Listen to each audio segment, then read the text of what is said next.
بصوا بقى، استحملوني اللابتوب بايظ وربنا يستر. انا قلت اللي باظ في السنه كل شهرين ثلاثه يتصلح، لدرجه الراجل زهق منه. انا صراحه مش عارفه اعمل ايه. طبعا كلنا او معظمنا شفنا البريئه، شهيده، الغدر، الخيانه في نهار رمضان. الفيديو طبعا صادم جدا وحاجة مأساوية. عيلة 8 سنين، والدتها كانت في السوق بتبيع خضار أو بتسعى للقمة عيشها، وبعدين البنت عايزة تدخل الحمام فدخلتها حمام عمومي. وأنا شايفة إن ما غلط، لأني تعرفوا، وعندي واحد جارنا كانت بنته مزنوقة فراح مخليها تعمل بساعتها كده ورا باب الدكان، وقف طبعا دراها. فالزمن او النفوس نفسها ما بقتش زي زمان. عشان كده انا بدي طبعا بالنسبه لمسلسل المداح انا متاثره بيه جدا. ان الناس اللي بتقول ما فيش سحر في رمضان، طب ما هو في غدر في رمضان، في مراقبه البيت في رمضان، في الحسد في رمضان. فربنا يرحمها ويصبر اهلها. انا شايفاها شهيده الانسانيه كلها. غدر يعني، هتك عرض في رمضان. الموضوع نفسه او الكلمه نفسها يعني صعبه. هنرجع بقى نقوله اصل البنت، اصل هو كان شارب مخدرات. اصل اهمال من الام. عشان بس محدش يقول ان في رمضان وفي نهار رمضان الغريزة او الشر، لا، ان الصراع بين الشر والخير. وهنا حد كاتب ان انا، طبعا انا هنا بوريكم ان انا رحت عشان طبعا بالنسبة لعلم الطاقة أنا بس همر مرور كرام كده. هو بالنسبة لي علم الطاقة، وفاء حامد بتقول أنا بحب أوي علم الطاقة أو علم الفلك عموما. إن شاء الله يعني هتكون دورة جديدة بالنسبة لي شهر 3. طبعا شهر 3 اللي احنا فيه بالنسبة هيبقى فيه تغيرات على المستوى الشخصي وعلى المستوى الدولي، وإن شاء الله يكون خير على الأمة الإسلامية. كمفهوم طاقة طبعا إيجابية، ورمضان وصلاة التراويح والصلاة والعبادة والصدقات والحاجات دي، فالواحد مستبشر بيها خير إن شاء الله. هنا عايزة أقول إن أم عبده أهي، طبعا أم دعاء عايزاها وبتشاشة عليها وبعتت لها مرة واتنين وتلاتة. هناك ألغاز. هنا أدي بقول لكم أهي، ندت عليها في رمضان 7 رمضان، هو امبارح بالظبط. هنا حاجات أحلى إحساس في الوجود إنك تفتح المحاضرة وتسيبها شغالة مع نفسها. طبعا دي بنتي، ونقوله يا رب عين التوهان والطاقة السلبية وخليها سنة جديدة علينا وعلى الأمة الإسلامية. طبعا البنت ماتت. انا بشوف زي ما اقولك معاها ماتت الانسانيه وماتت الرحمه وماتت الشهامه. بقت بتقل، كل حاجه موجوده ولكن بتقل. تعالوا بقى نشوف الملخص الدرامي اللي انا طبعا بحبه جدا على مسلسل المداح. زي ما قلت صراع بين خير وشر. ليه المسلسل اهم عمل درامي في رمضان بالاجزاء بتاعته؟ هنفهم الأول بهدوء منتهى العقلانية إن المداح عمل درامي من وجهة نظري مش هيجي زيه أبدا. طب ليه؟ هنفهم الأسباب مع بعض. أول سبب، في ناس كتيرة بقت مقتنعة بنظرية السيطرة على الأرض من قبل الجماعة، وعاوزة أقولك إن إقناعهم ده صحيح أو اقتناعهم. المسلسل بيناقش زي ما قلت اللي بيحصل جوانا، وبيحاول يحذرك ويفهمك إن الحاجة الوحيدة اللي ممكن تنقذك هي إيمانك بالله وصلاتك. اللي احنا قلنا الصراع بين الخير والشر، سواء سحر سواء حسد سواء غل سواء. المفهوم العام هو مش الرعب زي ما الناس فاهمة، وإن الناس تتسلى في رمضان ويطلع ترند وإعلانات وحاجات زي كده، ولكن في رسالة هامة جدا وهم عايزين ياخدوا عليها أوسكار. أول حاجة، ناقش قبل كده فكرة السيطرة على الميديا، وإن كتير مننا ملاحظ انك بمجرد التفكير في شيء فانت بتلاقيه قدامك على الفيسبوك او الانستا. وده بيحصل فعلا اما تبقى انت مثلا ناوي تشتري تليفون او حاجة، بيجيلك فيديوهات كتيرة جدا. كانت في الدكتور محمد صلاح وفي دكاترة في علماء الطاقة قالوا الحتة اللي زي دي.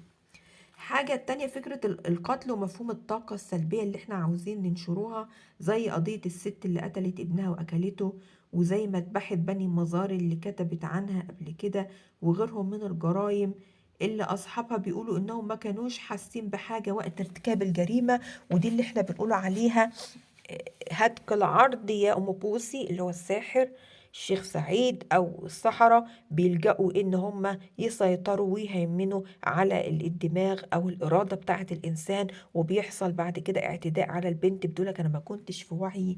عشان كده أنا المسلسل ده بحبه جدا، إن إزاي بيربط بين العقل والمنطق والإرادة والوعي واللاوعي وحاجات زي كده. لو جيت السنة اللي فاتت من المسلسل هتلاحظ ان والد عيشة اللي هو عمي جميل كان دايما بيصلي ويصوم وإيمانه قوي، بس لما بقى عنده شك دخل في حالة الإلحاد أو الإلحاد. وده اللي عرفناه في الحلقة اللي فاتت، وده يعرفك انهم بيتملكوا من أصحاب النفوس الضعيفة وقليلي الإيمان. بصوا، اي طاقه سلبيه سواء سحر او اذيه من المميز او طبعا ده في الاول وفي الاخر اقدار ومكاتيب، ولكن اهي المداح ليه روابط كتيره جدا. فكره التجسيد ان اللي بيقدر الشياطين بيستخدم الشياطين اللي انا قلت عليها بسهوله. بيقال ان هو دجال او ساحر يقدر يحيي ويميت في آخر الزمان بالطريقة دي. وقلنا فكرة الدجال أو فكرة الفتنة عموما، الفتنة اللي احنا للأسف بقينا رايحين لها. ده طبعا في جائزة أوسكار لبعض مش كلهم، لبعض الأدوار أو بعض المشاهد، والنبوءة بتاعت الدجال والنبوءة بتاعت الفتنة اللي احنا فعلا بقينا في آخر الزمان، والصراع بين الخير والشر، وزي يبقى إيمانك قوي في التحديات. وربنا يحمينا ويحمي كل إنسان من كل شر. بعد كده برضك فكرة الأمراض والفيروسات اللي احنا قلنا عليها بدأت تنتشر كتير عكس رغم التكنولوجيا والتقدم والحاجات دي. ولو رجعنا لسنة 100 ل100 سنة ورا مع جد صابر اللي هو الجاد، وده بيأكد كلام الجماعة عن طريق الناس عايشة حوالينا إنهم بيختلفوا كل 100 سنة، أو بيختلقوا فيروس كل 100 سنة يخلص على الناس. والفكرة دي برضو كانت قايلاها ليلى عبد اللطيف، وجود فيروس يقتحم أو يكتسح العالم. مين اللي بيسيطر؟ هم عالم الشر ولا الولايات المتحدة ولا الدجالين ولا واحنا شفنا او بنشوفه ان الزمن فعلا بيزداد شدة وبيزداد انتشار السحر. بنشوفه دلوقتي اللي احنا كأننا بنرجع الى الجاهلية الاولى.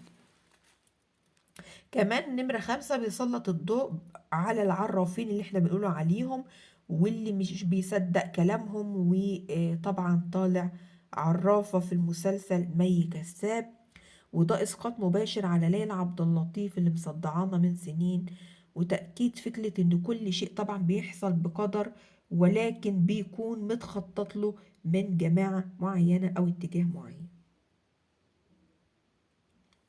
المشهد فعلا اللي بيستحق أوسكار هو ظهور زعيم الجماعة إياهم في المحفل الماسوني بالتعاون مع الشيطان، وده تنبيه مباشر للماسونية في ده سبب كل اللي بيحصل. زي ما بقول الفكرة روعة كصراع بين خير وشر حتى في رمضان. أيوة حتى في رمضان، فما تقوليش إن الحسد ما مش موجود في رمضان، إن الاغتصاب وهتك العرض مش موجود في رمضان، إن الخير والشر لحد يومنا هذا. تعالوا هنا، أنا بحاول أصور نفسي أما كنت رايحة، اللي أنا هنا كنت رايحة عشان أصلح اللابتوب، فبتبقى بعض الشوارع كده يعني ضيقة كده فأنا بحب أصور يعني. البنت والله هنبتدوا بقى. أنا بس عايزة أقول إن الخير والشر. تعالوا بقى، ده برضك منشورة في محافظة كفر الشيخ. زعل على مراته وراح دفنها بكل نفس راضية، كان صبر على مراتها، وقف معاه في مراتها، عشان بس نقوله ان في اخلاص في رمضان، وفي قتل واغتصاب وزنا ومخدرات وهتك عرض في رمضان.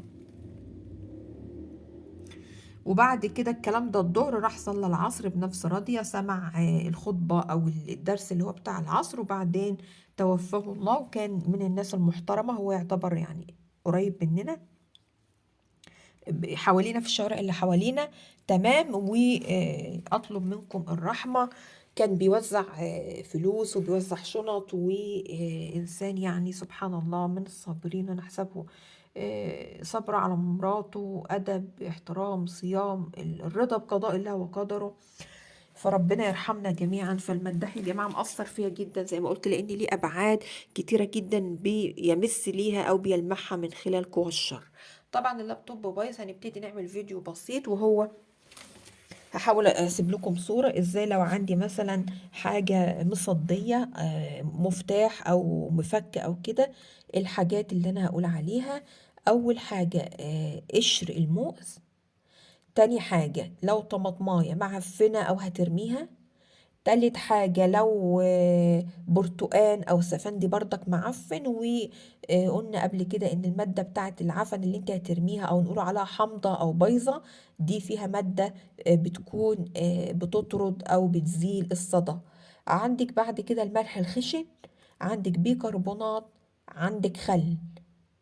خلاص كده، دي الحاجات الأساسية اللي إن شاء الله. بس طبعا لازم تنقعيها أو تسيبيها على مكان الصدى، سواء مفتاح او مفك او حاجه. يستحسن تعملها من بالليل لتاني يوم. فانا مش هعرف، طبعا التليفون مهنج خالص مني. عايزه بس اختم بحاجه كده معينه. صورة على السريع كده، ما يبقى معاك عيالك واحفادك يبقى على الله والسلام. تمام. عايزه اقول ان الحسد واقف اهو موجود، العيال والاحفاد معزومين عندها، واقفة سايباهم، واقفة تراقب أرزاق ربنا. يبقى محدش يقول لي إن مفيش سحر ومفيش حسد في رمضان، طالما النفوس المريضة ورانا ورانا. اللهم ثبتنا على دينك.